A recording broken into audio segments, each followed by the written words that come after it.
I'm so glad to see a full house, and I want to thank each and every one of you for coming. I'm Terry Ratner, a registered nurse and freelance writer who has hosted the MRM Lecture Series for the past 8 years. I began the series when my late husband was diagnosed with cancer in 2008. We pride ourselves in finding the most innovative experts in health-related fields to share their wisdom and philosophies with the community. And I'd like to take a moment now and thank a few of our sponsors, Journey Care, which are scattered all around. Thank you for coming, and thank you for sponsoring.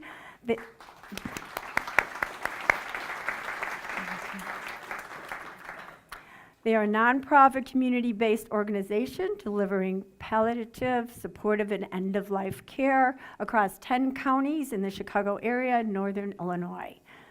Comfort Keepers, a leading provider in quality in-home senior care in Chicago.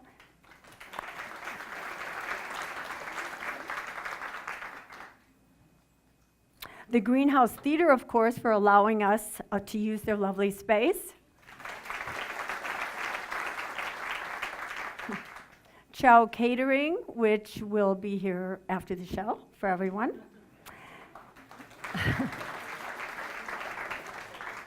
And Michael Bidwell, owner of the Arizona Cardinals, who is not here tonight, but who has generously supported us for the past 6 years. Before Dr. Miller takes the stage, I'd like to share some of my personal thoughts with you. I've witnessed death 3 times in my life. A DNR patient at the hospital where I worked, a hospice patient, and my late husband. Each of them went through the dying process differently. My first encounter with death, a hospital patient with no family. She had lapsed into a coma. I was a new nurse on a med-surg unit, and I wasn't quite sure what to do. One of my colleagues approached me and suggested I stay with the patient until the end. I went back into the room, held her hand while listening to her irregular breathing, and whispered, "It's all right to go." And within minutes, silence filled the room. My hospice patient, whom I had known since I was a teen, fought her death for weeks, sometimes lashing out at her children, her caregivers, all the while fighting her slow demise. Shortness of breath, blindness, confusion and delusions, and an inability to walk or coordinate the use of her hands. When she lapsed into a coma, I was privileged to be at her bedside. I held her hands in mine. I told her, "Thank you for being in my life. You've been a wonderful mother to your children and to me. You can let go now. We will miss you." And within a minute, my friend took her last breath. Michael, my late husband, was diagnosed with esophageal cancer in 2008. He fought the cancer like a warrior until it metastasized, and he understood death was imminent. I remember the exact day when reality hit him, and he knew he wasn't going to live much longer. He watched out the window from his recliner as cyclists sped past the house. He looked at me with glazed eyes and said, "I'll never ride my bike again, I know that." 2 days later, he had an epiphany. He turned to me and said, "I want to touch everyone's life before I leave, my family, friends, and neighbors, with any kind of wisdom I can pass along to them to help them with their journey through life." And that's exactly what Michael did. His health weakened during his last few weeks at home. He had been sleeping in a recliner for 8 months, unable to position himself comfortably in a bed. It was a slow death. Toward the end, his pain became unmanageable, and he was admitted into an inpatient hospice facility. There, the nurses were able to comfortably get him in a bed, which had been his wish for many, many months, and manage his pain.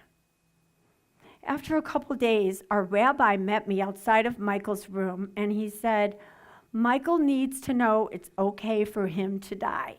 He's worried about you." I went back into the room, took a deep breath, and said, "I love you." I kissed him for the last time and told him, "I'll be fine, I promise." Those words were difficult to say, but I knew it was important to tell him that I was going to be all right. Our guest this evening, Dr. B.J. Miller, has had many intimate conversations with patients and family members. Each one different, I'm sure, but just as important. As an expert on death, his job isn't to cure his patients, but mitigate their suffering as they approach the end of their lives. He's helping to spearhead a movement whose goal is to reset our outlook on dying so that we can live more fully. Before Dr. Miller takes the stage, it's my pleasure to invite Kelly Fisher, Chief Operating Officer for Journey Care, to introduce our amazing speaker this evening. Kelly, welcome.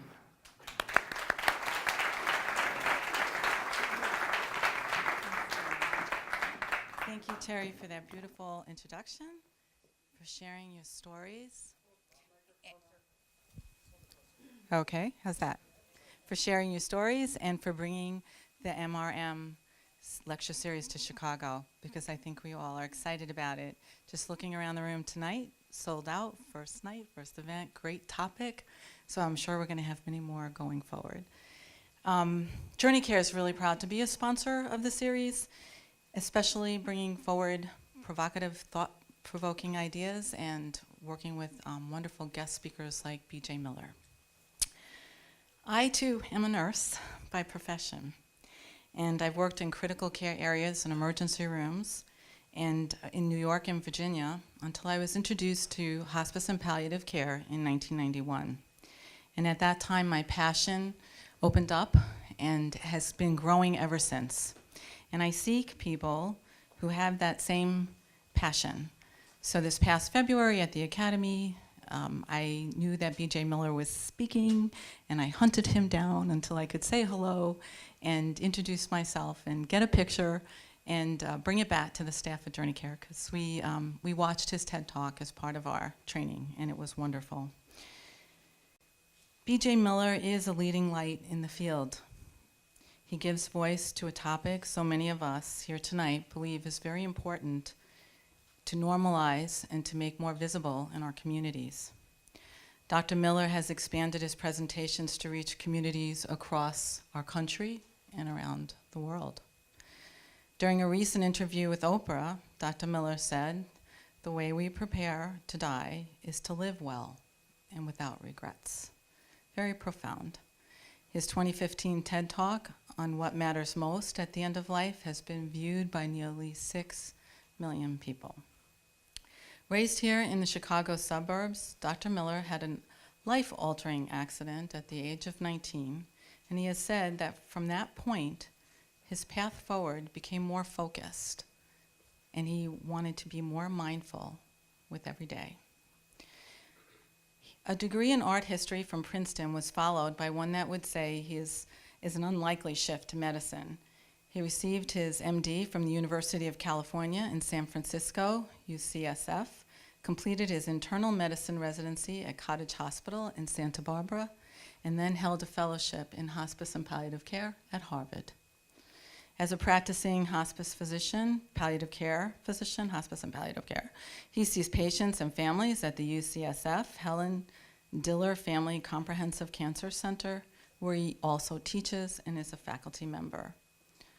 Dr. Miller helped to create a vision for compassion and service with the dying and seriously ill. As a colleague in this profession, I'm very interested in learning about the thoughts he has on what we need to do going forward, and to be inspired again by listening to him.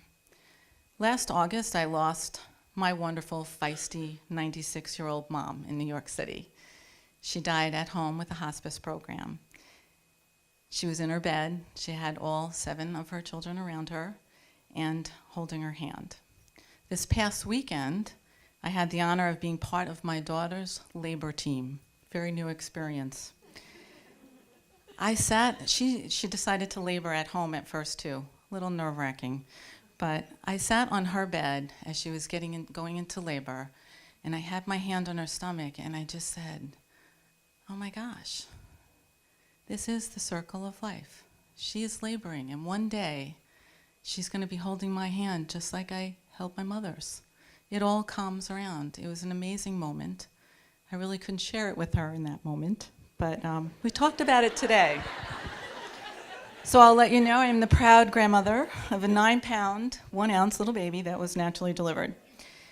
It was very profound, and it really is important that we take the concept of the circle of life and making sure that we all matter every moment, from the beginning, our birth, to the very last moment that we're here. We should celebrate every moment. Journey Care believes and shares in stories as we continue to raise awareness about living with serious illness and facing end-of-life issues for our patients and families. And I hope all of us here will walk away with ideas and thoughts inspired by BJ to continue furthering the conversation everywhere we go and to make sure every moment matters with everyone we meet. So I'm going to ask you now to welcome BJ to the stage.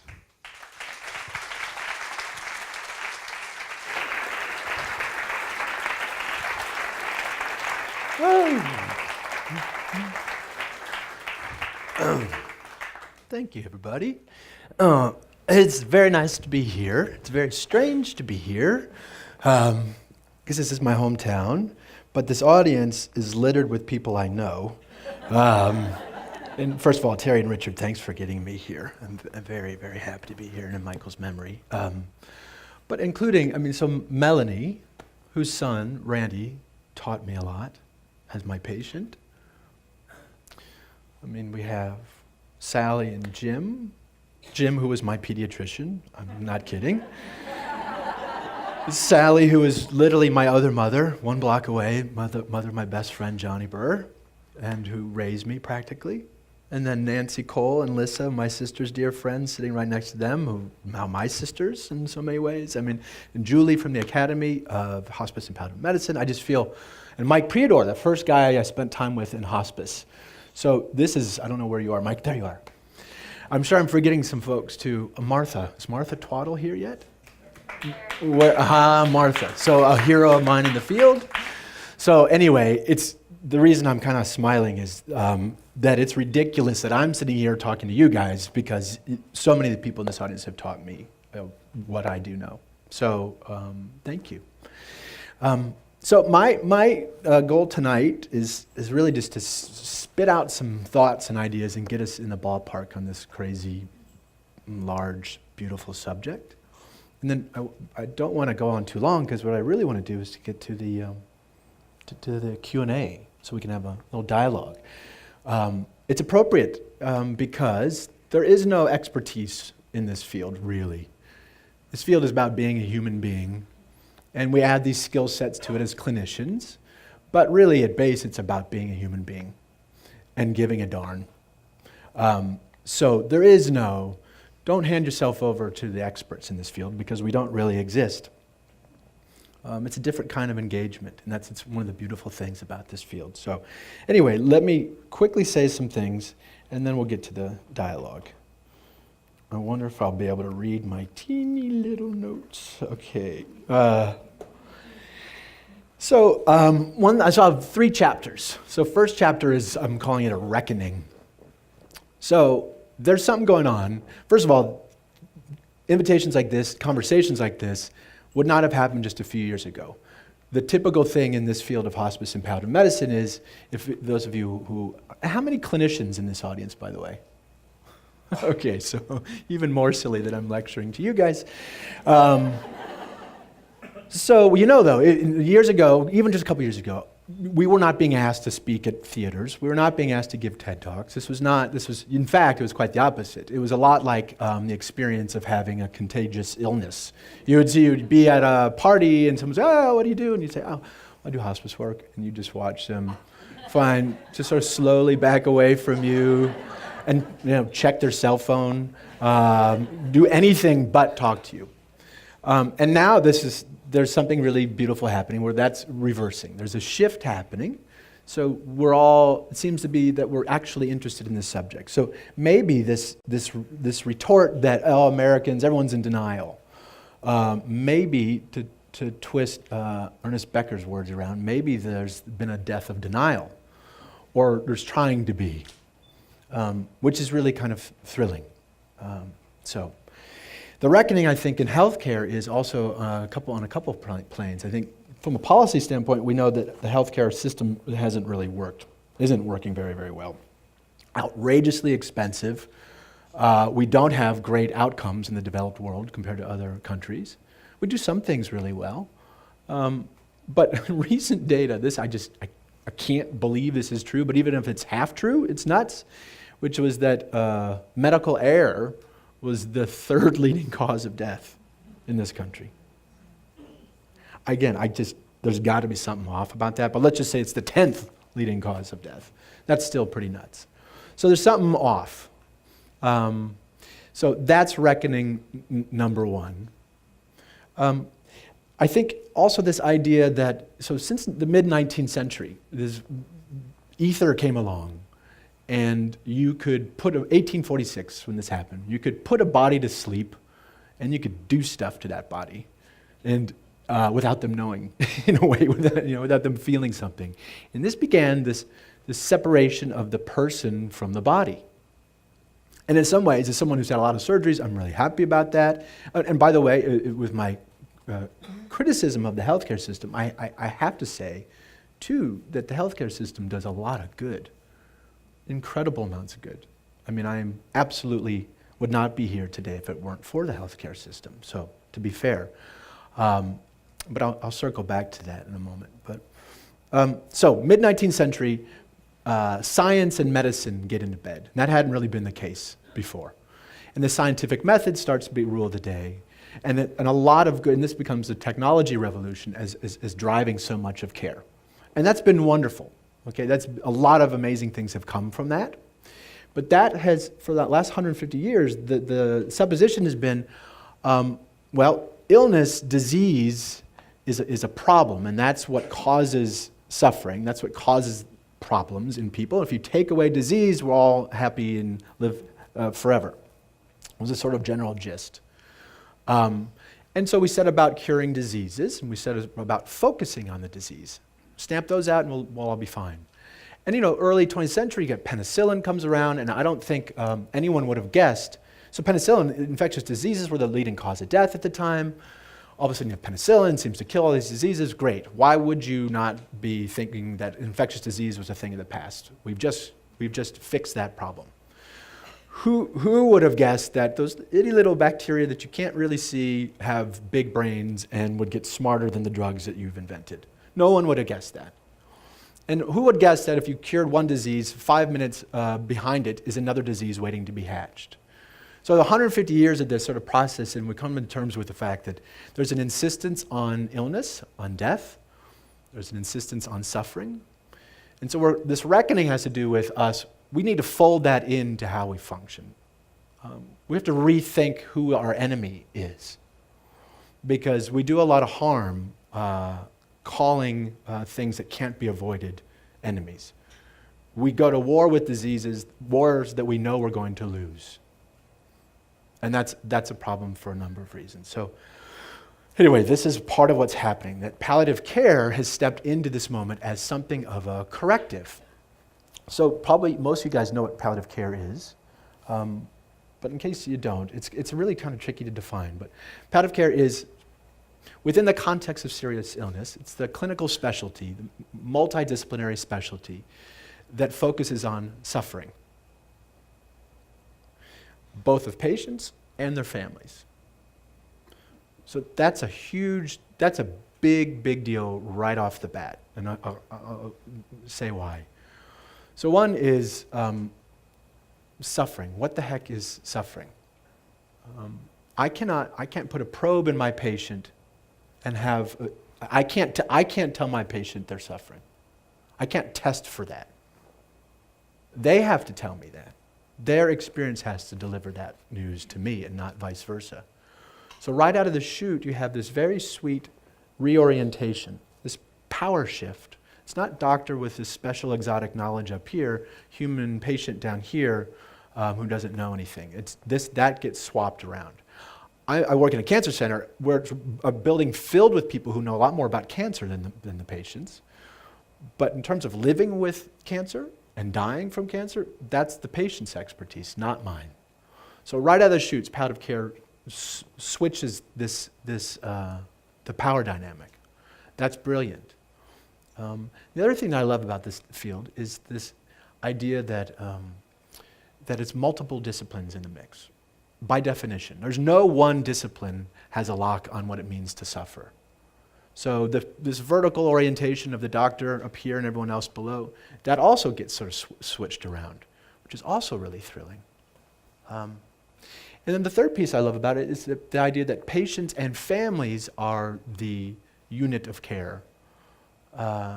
So normally, if you're in a hospital, families, we'll spend time with the families if we can get to you, Oftentimes you have to leave the room. Families are oftentimes in the way. It's just the truth of it. But palliative care says, no. If you're talking about the experience of suffering, that includes the families by definition. How a person experiences their illness, experiences their life, has to do with their family, not just family of blood, of course. So that's the field's definition. You'll notice in there's no mention of death. There's no mention of time. So one thing that I hope we all can really grasp very well is that this field is open to anybody who's suffering more than they need to, period. One of the saddest things we see in the hospital is people wait too long to involve palliative care because they don't understand what it is. They conflate it with end-of-life care with hospice, which is at a really vital segment of palliative care. But again, you do not have to be dying anytime soon to get palliative care. I hope you guys all know that because we kind of need an activist heart around this subject. And so you guys can correct people when they wait too long to involve this specialty or this way of thinking. Okay. All right, so that's sort of some of the healthcare reckoning that we're seeing. And by the way, palliative care, another great thing about it is it should go away, right? So if the definition I just gave of palliative care, doesn't that sound like what good care would be? Of course, Dr. Downey, as a pediatrician, you took care of my suffering. Of course he did. It's sort of, in so many ways, it's a return to medicine what it used to be in so many ways. All right, so if palliative care has its way, this specialty goes away. This specialty, in a way, is like I say, a corrective to get us back on track. Okay?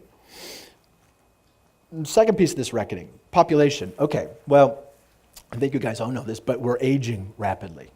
So there are 80 million baby boomers, 10,000 people a day coming onto Medicare rolls. So we have this dramatic shift in who we are as a country. And now most of us are living with chronic illness. Not one or two, but more, 3 or 4 or 5. And most of us are going to die from chronic illness, which is another part of this mix, is we're going to have a relationship to the thing that will take our lives over time.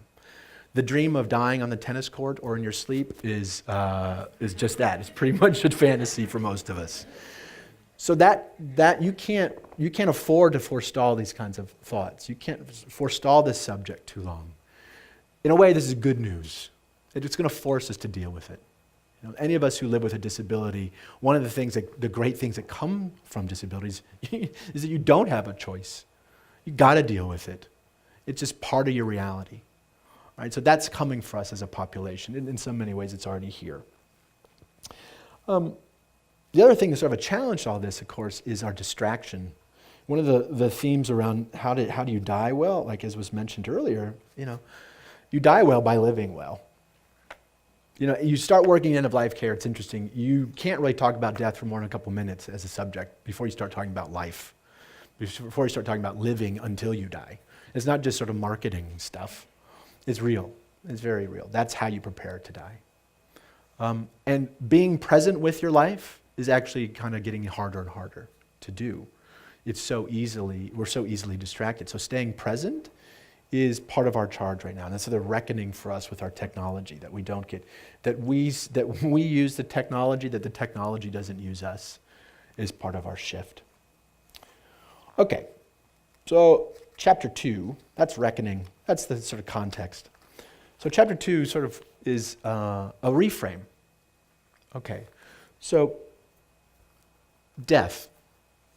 Most of us, the idea that death is, first of all, this horrible thing that no one wants. That's all depressing, all bad, all loss. Let me just do a little thought experiment. If any of you guys could live forever and death could go away, just push a little button. Who would push the button? No one? That's great. So I think it's really important because it's not, at some point, death may be actually welcome. And it certainly isn't this foreign invading force that just rips us from the world. And I don't mean it's very complicated, and there's a lot of sorrow built into it. It is not easy stuff. But let's dare to look at it a little bit. So part of this reframe is not picking enemies that we can't defeat, and not calling things that we don't actually mind so much, calling them failures.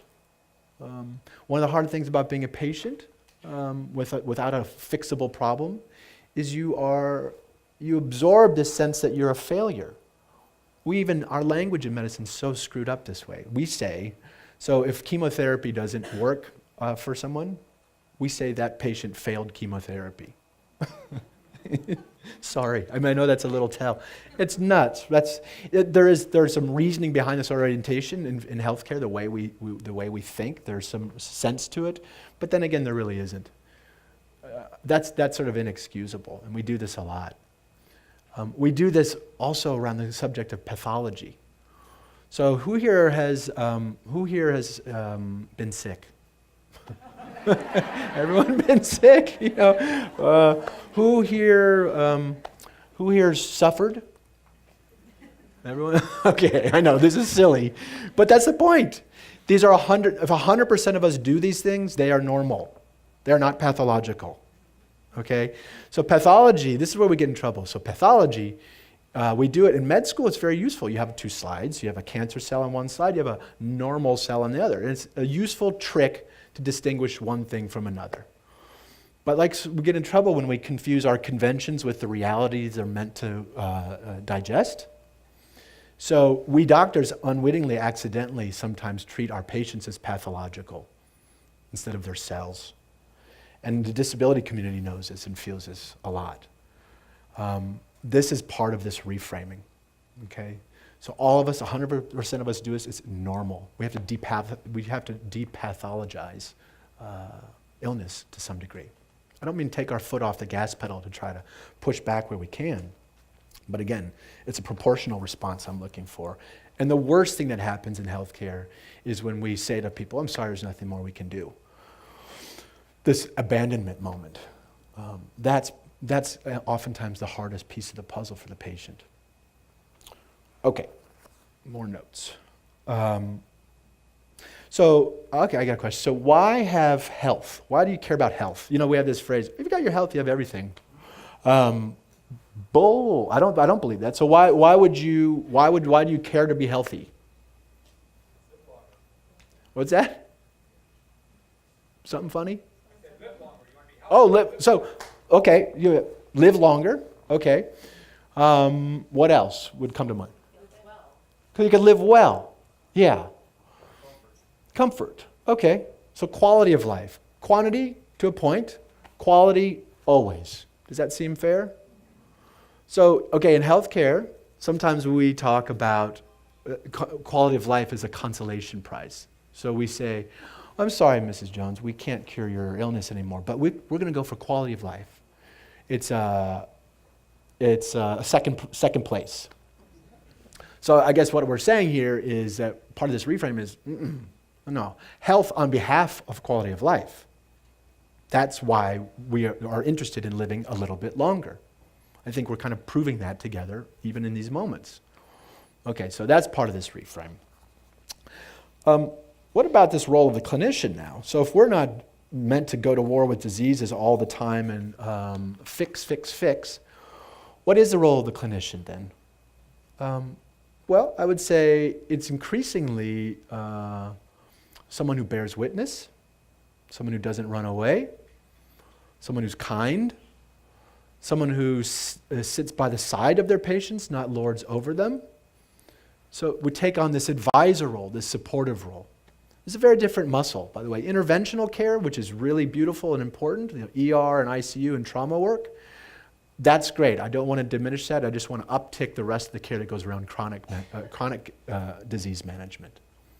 Because that muscle has to do with supporting people and being with people and rolling with nature rather than upending it.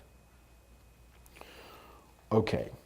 What about this idea? So Gandhi apparently, I didn't know him, he said this thing, he wrote his son or godson or something, he gave the 7 blunders of the world. And one of the 7 blunders was science without humanity, which again I think makes a lot of sense. So part of this reorientation I'm talking about, this reframe would be, okay, quality of health on behalf of quality of life, medicine and science on behalf of humanity. The magic of any of us or any discipline participating in something larger than ourselves. We know that that's a good thing. So in this way, medicine can begin to see itself as a player in something larger. And this is something that POWER of Care beckons with its interdisciplinary team. And it's not doctor as omniscient, okay? That is another of my favorite parts of all this mix. Okay. Lastly, if we're going to, on this reframe, by the way, suffering, I didn't define suffering. Anyone want to venture a definition of suffering? What's that? Resisting what is. Yeah, that's a good one. That's a good one. So it's not the thing, it's your resistance to the thing. That's an intense, that's deep. I like it. That sounds really good to me. But I think one point is that suffering is. Anyone else want to shout out something? Pain. Okay. Has anyone here had pain, but not suffered in a way? Okay. So what's the distinction? What's that? When you're suffering, lack of hope. Okay. And so this is fascinating. You guys are good. So. There's something about here our response to pain, our response to nausea, our response to anxiety has to do with suffering. So suffering, you could, so Eric Cassell wrote a book that was monumental for our field, The Nature of Suffering and the Goals of Medicine, 1980s. In there he defines suffering as a threat to our identity, how I see myself in the world. So if I see myself in the world who has lost some limbs, who one day will die, who has some pain, okay, I will deal with those things. I will not necessarily suffer from them because I'm not chafing, I'm not resisting them. They're roped into how I see myself in the world, into my worldview. So this is a much more nuanced definition. And again, why this field is so fascinating is its fulcrum is besides being subjective, is so malleable and squishy. So on that note, if we're talking about working with suffering and quality of life, well, besides doctors, nurses, social workers, and pastoral care, chaplains, that's, by the way, the interdisciplinary team of hospice and palliative care, by definition. Doctors, nurses, social workers, chaplains, also volunteers, other physical therapists, psychologists, etc. But that's the basics of the team. But if we're serious, again, on behalf of these larger issues, we're serious about quality of life, well, and serious about suffering, well, where are the philosophers? Where are the artists? Where are the designers? Designers from IDEO in the back here. That's another group I meant to call out, because one of the thrilling things for me right now is watching other disciplines get into this mix, all right? The way we design our buildings, our spaces, how we think about ourselves in the world, design durable medical equipment. Why are orthopedic shoes that's a euphemism for ugly shoes? Why we do that? Like, one of the most fun things for me, therapeutic things as a patient with these legs, was when I began to start, and Lissa, my dear friend, will know a lot about this, we started playing with shoes for these things. Why would you not make beautiful, if you're going to sculpt body replacement stuff, why would you not make beautiful things that are attractive, that reward you for paying attention, not that you're ashamed of?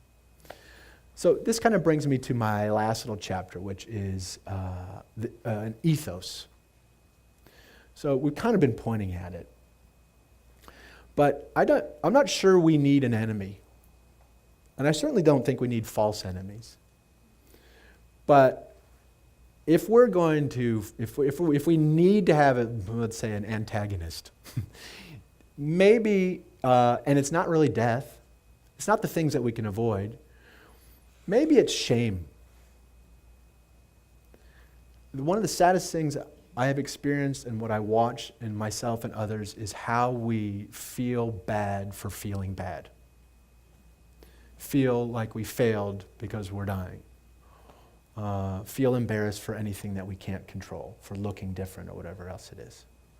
So maybe this would be sort of evolutionary for us as a people, as society.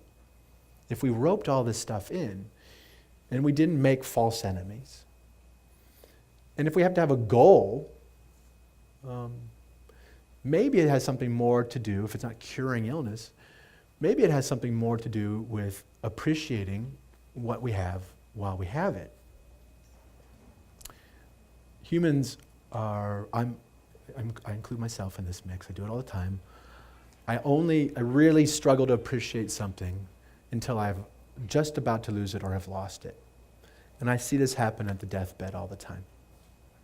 So again, to this sort of this meta-level idea of preparing to die by living your life very well, by being in the moment, by being present, by not missing out on the life you have while you have it. Perhaps that's a better goal, part of our ethos. And then the last comment I'll close on there would be, so if 100% of us die, which is another piece of its potency, right? 100%, not 99.9999, 100%. So this field, and if 100% of us suffer, by the way, this field invites sort of a radical inclusivity. No one should be left out of the work we do in this field because that's the nature of it, because of that defines the field. I mean, you think about neurosurgery or cardiothoracic surgery, fields that are developed around a disease or a body part. How many neurosurgeons have had brain surgery on themselves? Probably very few. How many hospice and palliative care workers, how many volunteers, how many fellow humans suffer and die? 100%. That means the bedrock for our work then is not some expertise per se or technical proficiency, though that's important. The bedrock for our field is empathy. That's the job requirement. And that means our homework, even as clinicians, is to live our lives, is to care about our lives, is to love our lives, even though we're going to have to lose this life someday. So that's sort of a whirlwind kind of cruise through this field and why I think it's really important and what people in this audience have taught me about it. So maybe we can cut now to some questions or dialogue.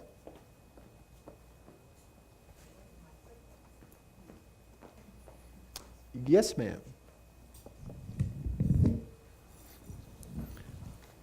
I'm just curious because you're with a large medical system and you've been at Zen Hospice and you've had a significant experience for someone as young as you are. What is your divine inspiration to move the healthcare system in the United States in a way that is more user-friendly, which is very different than we find in almost everywhere else in the world? Well, thanks for the question. I mean, I think this nature of the beast that this inclusion, this feeling part of something together, this bond that we humans have, not only, I mean, it's amazing to me that we're in the same room at the same time, on the same planet, in the same galaxy, in the same universe. This field this subject is way more fascinating than we treat it. It's way more amazing to be alive for a moment than we treat it. These are the kinds of thoughts that inspire me to work in this field. And I should say palliative care, as much as it needs to go away as a specialty someday when we're done with our work, I mean, we'll see, if that's possible. I think it's true that even if I was purely self-interested. Turns out I'm going to suffer some more and I'm going to die. So one of the things I love about this field is it's very selfish and selfless at the same time. So these are the kinds of things that inspire me. Beauty inspires me. Anything that rewards me for being in the moment and appreciating my life right now, these are the things that kind of get me out of bed. And this whole aesthetic domain, which is one of my favorite things to think about, the life of the senses. So if my task is to appreciate my body while I have it in real time, well, one of the ways I do that is I feel things, my senses. It's a direct experience. It doesn't require time. It doesn't require memory. It doesn't require an intellect. This is something that if I think about what gets me through my day, it's playing with my dog. It's riding the motorcycle that Randy built for me. It's riding my bicycle, not to get from point A to point B, not to exercise. I mean, if you told me that riding bicycles is the worst thing for your health, I would still do it. It's to feel my body move through space, feel my bones and muscles move against gravity. So these are the things that personally inspire me. And I would say lastly, I also feel like I'm engaged in something to give. As a patient, I received so much love, so much care from my family and friends who went so far out of their way for me for so long, and from clinicians too, that I feel like I'm involved in some sort of reciprocal loop there. And working on behalf of love, basically. Does that get at your question? No. I think that you're a perfect expression of you, and you're going to have a tremendous impact, but how can you directly, as a person who is become an icon at a very young age in your field, impact the medical system that we are all suffering from? I see. Okay. Well, so calling out the medical system as a source of suffering is important. It was in Eric Cassell's book. So here's what I think I'm trying to do. So I think we all agree probably that something needs to change, that healthcare needs to change. And that's partly on us as a society too. We have to engage, we have to participate in our own care. We don't just hand ourselves over to the doctors. So it's on all of us. I think there are 4 pillars to that change. One is the social piece. We as people, we have to demand things from we have to demand palliative care's growth. We have to demand a certain type of care. We have to at least request it and participate in it. So talks like this, priming the pump, beating the drum, that's job 1. Okay, speaking to the Rotary Club, go to schools. I pretty much go wherever I'm asked to go if there's time permitting because of this first pillar, the social pillar. And open up the connections between caregivers and care receivers. Okay, second pillar would be the workforce. So healthcare, so for every something like 1,200 people with a serious illness, there's a palliative care clinician. Those ratios are crazy. We're never going to be able to meet the demand currently, let alone the aging population. So part of that is retraining doctors, nurses, social workers, chaplains to not be palliative care specialists, but to get this kind of thinking into their bones right from the start. So any clinician offers some version of this care. But it's called this primary palliative care. It should be synonymous with good care. Another point of building this workforce would be inviting other disciplines into the mix. Doctors don't have to do all these things. Nurses don't have to do all these things. Working with family members, informal caregivers, direct care workers, the home health aides, certified nursing assistants, the lowest rung on the professional totem pole probably stands to be the most impactful. Okay, so really priming the pump in the field, but also we as a population. So those are 2 pillars. And then also as I mentioned, back to the workforce, bringing in other disciplines outside of healthcare altogether. I think healthcare is going to be fixed as much from outside of healthcare as within it. Thank you, IDEO and other groups. Third pillar of change would be policy. So right now in Congress, opening the hospice benefit. So the craziness of the hospice benefit, you have to have 6 months or less to live, and you have to give up other curative intended care. It's a false fork in the road. So we asked, no wonder people refer to hospice so late, because of course they don't want to give up efforts to cure their disease if they don't have to. So anyway, there's problems on the policy level with the hospice benefit. There's also legislation in front of Congress right now somewhere around a palliative care education fund to drive development of the workforce. So something we can all do is put pressure on our representative government. So that's the third piece, is policy. The fourth piece would be systems. Communication systems, technology, adaptive equipment, buildings, architecture. You know, it's a very magical difference to be, I was just in England at Maggie Centers, these beautiful cancer resource centers designed by very famous architects. And they're always strategically placed right next to a hospital. It's amazing the difference walking from the hospital into these buildings. So what we, the hand of man, can do to cultivate a different experience moving through the system, attract instead of repel attention, that's what I'm interested in. So those are the 4 pillars of change. Sorry for the first answer to your question, but I'm not sorry for that answer to your question. Okay. Hi, thank you so much for all your contributions to this area. I have a 3-pronged question.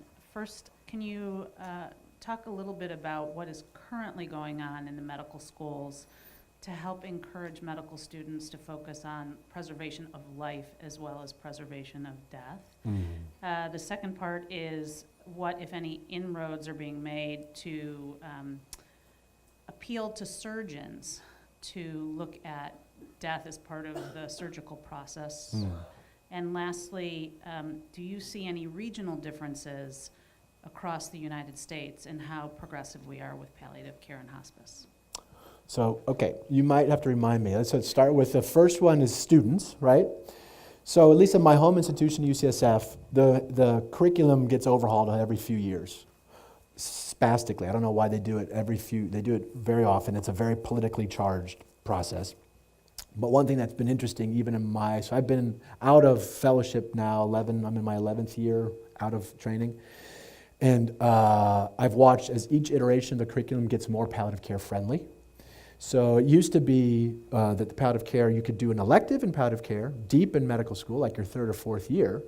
By then, most people have chosen their career path, and it's too late. Your bones are baked in a lot of ways by then. So I've watched now it's a required piece of a lot of curricula, but not all. We've still got a long way to go. So Ira Byock, a big guy in this field, who's written a couple books, he likes to point to obstetrics. So you have to do 8 weeks of obstetrics in med school, even if you're not going to ever touch or see a baby. Why, if you're 100% of your patients are going to suffer and die, why isn't palliative care an absolute requirement? Absolutely needs to be. Some of us want to put pressure on Congress to legislate such a need. So it's happening, it's changing. Nursing schools are developing palliative care training programs, social work, chaplaincy as well. There's a certification process for all 4 of those disciplines now. It's a little herky and jerky, but it's getting there. So there's some mode of improvement, but the idea is to drive these principles deeper into the curricula. In the Institute for Palliative Care, part of the California State University system, has created a sort of a catch-all program for undergraduates who are interested in palliative care. So, and there's also some group in San Francisco doing death ed right alongside sex ed, get into elementary school. So another thing we can do on this change piece is we can be good to ourselves when we lose and to each other when someone dies. We can kind of help frame shift this early in life outside of healthcare altogether. So that's answer to your first question. Second question, surgeons. Tough, tricky. I mean, and in fairness, right? I mean, one of the things about this interdisciplinary piece, we can't ask, and I feel so bad for medicine in so many ways. Medicine has become, the hospital is the new church. People show up in the doorsteps of a hospital without medical problems. And the system is divided social issues from medical issues, but you don't go into an ER of any hospital, half the place or more are there for social reasons. A person doesn't divide in social and medical lines. There's not some meridian in me. So anyway, I think in fairness, we ask way too much of hospitals and way too much of healthcare in some ways. Okay, apology accepted, but surgeons, I think back to this first question, if you're exposed to palliative care principles early in your career, everything we've just been talking about, it's not that controversial, and who would be against this kind of kindness is part of medicine, that medicine is meant to serve humanity, et cetera. I mean, it's kind of hard to push against that, especially if you get it baked in pretty early in people's thinking. So I think the part answer to your second question is found in the first question. I've watched the American Academy of Hospice and Palliative Medicine. Julie's right over there. I've watched they've set up sort of field-specific ICU docs, ER, surgery. They're welcoming other disciplines to go into palliative care. So fascinatingly, it's a one subspecialty since 2006 is when it became a subspecialty, an official subspecialty in medicine. It's the only one where you can go do your fellowship, the end of training, the most specialized part of training. You can go into this field from surgery, from pediatrics, from psychiatry, from OBGYN, from internal medicine, from every field in medicine has a pathway into palliative care. So it just needs, that road needs to be greased. People need to be encouraged. So it's happening, just needs to happen more. And then I think another piece of your question about surgeons is, as patients, most surgeons really mean well. If you have a bad experience as a patient, or if you're involved with a surgeon and you wish they were acting in a different way, point it out. There's a way to constructively feed back to surgeons who are asked to do so much, who haven't slept in weeks, etc. But pull it on their sleeve and say, hey doc, just so you know, when you said this, it made me feel X, Y, or Z. That kind of feedback, because take for granted that people who are in healthcare really give a damn, really care, and then operate from that. Third question was regional differences in palliative care. So there are. So if you look at the data around hospice penetrance, and so hospice and palliative care is least represented in the Southeast. I don't have answers to why this is the case, but there are big regional differences. I was just up in Canada giving a talk outside of Toronto, and the life expectancy within this city, Hamilton, Ontario, just outside of Toronto, they had a really robust healthcare system. For every mile, for the 20-mile radius outside of Hamilton, for every mile away from that hospital, the life expectancy was 1 year less. Just kind of crazy. So we have all these disparities. We have hyper-representation of acute care in cities, and then if you get out into the sticks a little bit, it gets very different. Telemedicine is poised to help push back on that.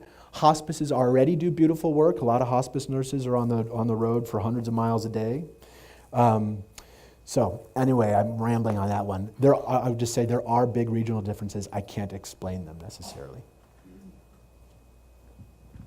Along those lines, what countries are progressive in this? I think I've read, the type of thing on Facebook where there are models where students live in a senior center or that kind of community interaction that I'm going to guess is taking place in Norway or something. Yeah. And you just mentioned architecture. And in Britain, are there, what models in the world are positive for us? So interestingly, cultures, one of the ways you can tell that America as a unit, as such, is a young culture. To call it a culture is kind of silly, but one of the tells that we are a young country is how we handle illness and death, how we handle the things we can't avoid, and how we handle our elderly, and the prize we put on youth. It's one of our tells. So from a cultural standpoint, cultures that have been on the planet longer than the American culture per se tend to do this subject a little bit differently, and embrace it a little bit differently, and I think we're on our way. But from a healthcare system point of view, there was some study recently that put Great Britain as #1 in the developed world, and I was just there. I was just speaking to this hospice group, St. Christopher's, their 50th anniversary. And it was so interesting because I go there and they say, oh man, we so envy your system. You guys do all this stuff so great, and palliative care is so great there, and we have all these troubles here, and blah, blah. It was just so interesting. It was such a grass is always greener phenomenon. They don't have it much better in some important ways. And I won't pretend to go into them here. So I'd just say there are healthcare systems, and they tend to be ones that see healthcare as a right, not a privilege, that are therefore totally inclusive, that as a population they take pride in how their members age and die rather than want to whisk them out of the way. These places tend to do this subject a higher justice, and it's reflected one way or another. But I will say, I have not been to a healthcare system. I was in Australia last year. I've not been to a healthcare system that has got it 100% right, that they're thrilled with the way it's going. So we should be careful not to envy too much. I will say, you pointed to something which is one of my favorite subjects. So healthcare, yeah, but let's lean on each other in different ways. The social structure. So there was a program, I think it's in Norway, where college students get to live with an elder for free. The exchange is they're basically a home health aide. What a brilliant program. You know, I would love to, someone gave me this idea last year, and I love it. Would you like Teach for America, like Care for America, Care Corps, or Peace Corps, like a Care Corps. 2-year program where young people are paired with elders as aides to help them for a year or two.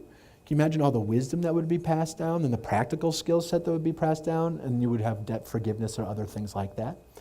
So there are other social programs, never mind the healthcare policies, a lot of social programs that are really exciting, and they tend to be in and around Norway. Yeah, and Scandinavia. I would also guess that cultures that still are very family-oriented, Yeah. families in smaller communities still live together, Yeah. that they're already ahead. Yeah, but what's so interesting, again, we got to watch our envy. Those cultures like, Asia, China, and Japan, which traditionally had where you would live, there would be 3 generations in a house. That, especially in China with the one-child policy and the urbanization, they make our issues around aging and dying look silly. I mean, so there are very few intact cultures, not sort of upended by sort of Western ways that we sort of tend to lead on. So I'm not seeing a lot of major intact cultures that can rest on their own traditions. But you're right, this is why the hospital is the new church. Everyone now needs to work. The idea of having multiple generations in the same home, it's part of the fallout of the last 100 years of mobility and the new way of life. This is another part of the reckoning that we're kind of engaging in. We have time for one more question, short. Sorry, I ramble. Sorry, guys. Was somebody here raising their? No, I know. Okay, sorry. Wow, thanks. Thank you so much. It's really fascinating. Well, I'm an artist, and I'm a theater artist and a theater practitioner, and I teach theater as well, and have a lot of students and colleagues passionately engaged in telling human stories and wanting to make the world a better place. And I don't immediately see ways to get involved. When you speak about it, I feel like, of course. Yeah.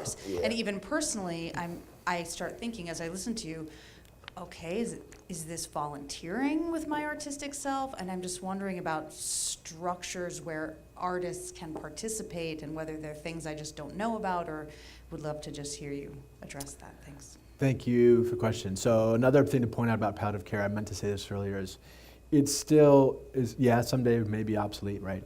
But it's still largely an aspiration. So we've got a long way to go to make good on what palliative care promises to do. And so much of what I'm talking about here tonight is aspirational. One of the great, so now that I hear from a lot of people, and I'm out talking and I meet folks, right? And ultimately your question comes up and I get these emails saying, got it, I'm engaged, tell me what to do, where do I go? And I have to write back, I'm sorry, I don't know where to point you except to volunteer experiences. There is not yet, what we need is and IDEO did this cool thing, an open IDEO challenge last year, where they sort of set up this piece of Velcro on this subject and opened it up for 3 months, and people lobbed in ideas over 3 months. It was great to see because there's this pent-up creative energy in this. And this is one thing I love too. This is a creative, not a downer. This is a creative, inspiring subject this way. But we need bigger sheets of Velcro to stick to. We need to have programs where people can engage. Right now, I feel very kind of wonky about this, scared about this, because I am trying to rev up a machine, rev up interest, and that interest doesn't have many places to go. So thanks for calling out a hazard right now. I would say think about volunteering. I would think about working on the individual basis, so when someone you know and love is sick or dying or needs help, or a neighbor needs help, go to them when you can. I would say try to be proud of your differences and walk around the streets with pride and be open about whatever it is you're dealing with. And these are the kinds of things that any one of us can do as a person and with your own art. But I think right now it's mostly at this sort of individual basic level. There are great ways of death and dying. I mean, classically, like, can't move and all sorts of other people had a lot to say about that. I mean, couldn't you perhaps take that to people who are sick and see what they had, or allow the people in hospice care to participate in a performance with that? Yeah, thank you. Yeah, thank you, Richard. Thank you guys so much for coming. And it's sort of a start. Yeah. Thank you.